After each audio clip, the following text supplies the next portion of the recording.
క్రీస్తునందు మాకు అత్యంత ప్రియులైన దేవుని పిల్లలైన మీ అందరికీ ఉదయకాలపు శుభాలు వందనములు తెలియజేస్తూ నేటి దిన అనుదిన వాక్య ప్రత్యక్షత కొరకు మిమ్మల్ని అందరినీ కూడా ప్రేమపూర్వకంగా ఆహ్వానాన్ని తెలియజేస్తూ ఉన్నాను. రండి, పరిశుద్ధ గ్రంథమైన బైబిల్ నుండి యోహాను సువార్త 8వ అధ్యాయము 47వ వచన భాగంలో దేవుని వాక్యం ఈ రీతిగా సెలవిస్తూ ఉంది. దేవుని సంబంధి అయిన వాడు దేవుని మాటలు వినును, మీరు దేవుని సంబంధులు కారు గనుకనే మీరు వినరని చెప్పాను. ప్రభునందు ప్రియ దేవుని బిడ్డలారా, ఈరోజు మనం ఆలోచించబోయే గొప్ప సత్యం, దేవునికి సంబంధించిన వాడు ఏం చేస్తాడు అంటే దేవుని మాట వింటాడు. ఈ మాటలు స్వయంగా ప్రభు అయినటువంటి యేసుక్రీస్తు చెప్పినవి.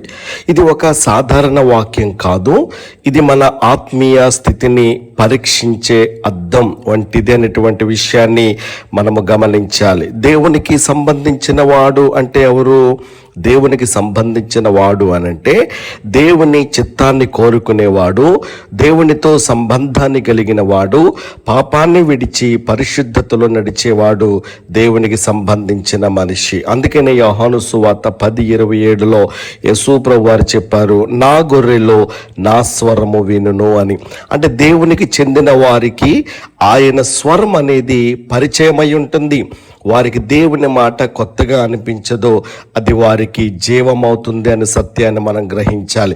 దేవుని మాట వినడం అంటే ఏమిటి?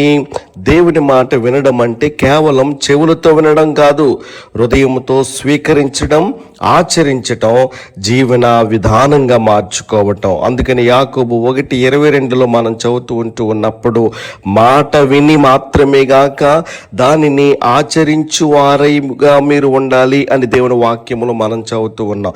చాలా మంది వింటారు, కానీ కొద్ది మంది మాత్రమే ఆచరిస్తారు. అలాగైతే దేవునికి చెందిన వారు మాత్రమే వినడమే కాదు కానీ జీవిస్తారు అనే సత్యాన్ని మనం గ్రహించాలి. ఎందుకు కొందరు వినలేరు అని అంటే గనక 2వ భాగములు మనం చదువుతూ ఉన్నాం. 8:47లో మనం చదివాము, మీరు దేవునికి సంబంధించిన వారు కారు గనుక వినుటలేదు అంటూ ఉన్నాడు. ఇది చాలా గంభీరమైన విషయం. వినలేనటువంటి కారణాలు ఏంటో తెలుసా? 1 గర్వం, 2 పాపం, 3 హృదయ కఠినత. హృదయం అనేది మోసుకుపోతే దేవుని స్వరం వినిపించదు. పాపం మన చెవులను ఏం చేస్తుందో తెలుసా? మూసివేస్తుంది అనేటువంటి సత్యం మనం గ్రహించాలి. దేవుని మాట వినేటువంటి వారికి ఆశీర్వాదాలు ఏంటో తెలుసా? మార్గాన్ని దారి చూపుతూ ఉంటాయి, శాంతి నెమ్మది కలుగుద్ది. దేవుని మాట జీవానికి మార్గం. అది మన జీవితాన్ని ఏం చేస్తూ ఉంది అంటే గనక సరిదిద్దుతూ ఉంటుంది, స్థిరపరుస్తూ ఉంటుంది. అయితే మనం ఎలా దేవుని స్వరం వినగలం? ప్రతిదినం బైబిల్ చదవటం, ప్రార్థనలో సమయాన్ని గడపటం, పరిశుద్ధాత్మని యొక్క మార్గదర్శకత్వం కోరడం, విధేయతతో జీవించడం. దేవుని స్వరం పెద్ద శబ్దముగా రాదు, అది నిశ్శబ్దములో కూడా వినిపిస్తుంది. అలాగైతే గనక ఈరోజు ఈ మాటలు వింటున్నటువంటి నా ప్రియ సోదరి, నా ప్రియ సహోదరుడా, ఈరోజు మళ్ళీ మనం ప్రశ్నించుకుందాం, నేను నిజంగా దేవునికి సంబంధించిన వాడినేనా? నేను నిజంగా దేవుని మాట వింటూ ఉన్నానా?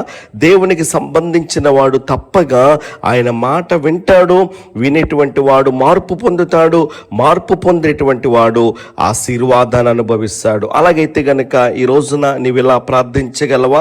ప్రభువా, నీ స్వరాన్ని వినగల హృదయాన్ని నాకు దయచేయి. మాట వినేటువంటి వారిగా కాక ఆచరించేటువంటి వారిగా నన్ను మార్చు ప్రభువా.